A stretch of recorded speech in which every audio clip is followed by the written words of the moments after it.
السلام علیکم فرینڈ، امید رکھتا ہوں کہ آپ سب لوگ خیر و عافیت سے ہوں گے۔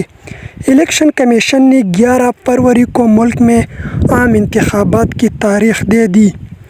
90 روز میں عام انتخابات کے انعقاد سے متعلق کیس کی سماعت کے دوران الیکشن کمیشن نے 11 فروری کو ملک میں عام انتخابات کی تاریخ دے دی۔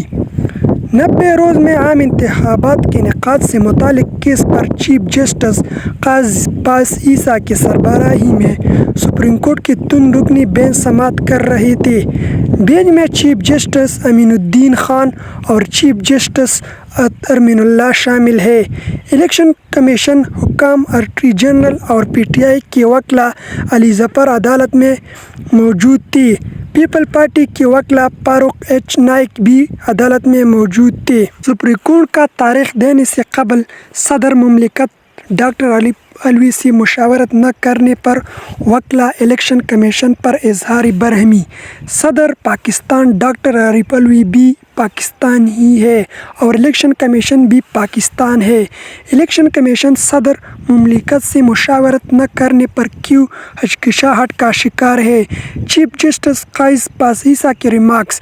سپریم کورٹ کو بھی الیکشن پر صدر مملکت سے مشاورت کرنے کا حکم۔ الیکشن کمیشن نے انتخابات کا شیڈول سے متعلق سپریم کورٹ کو آگاہ کر دیا۔ 29 جنوری کو حلقہ بندی سمیت تمام انتظامات مکمل ہو جائے گا۔ 11 فروری کو ملک بھر میں انتخابات ہوں گے۔ 3 سے 5 دن حتمی پیرس میں لگے گی۔ 5 دسمبر کو حتمی پیرس مکمل ہو جائے گا۔ 5 دسمبر سے 54 دن گنے تو 29 جنوری بنتا ہے۔ انتخابات میں عوام کی آسانی کے لیے اتوار ڈھونڈا رہا تھا۔ 4 فروری کو پہلا اتوار بنتا ہے جبکہ دوسرا اتوار 11 فروری کو بنتا ہے۔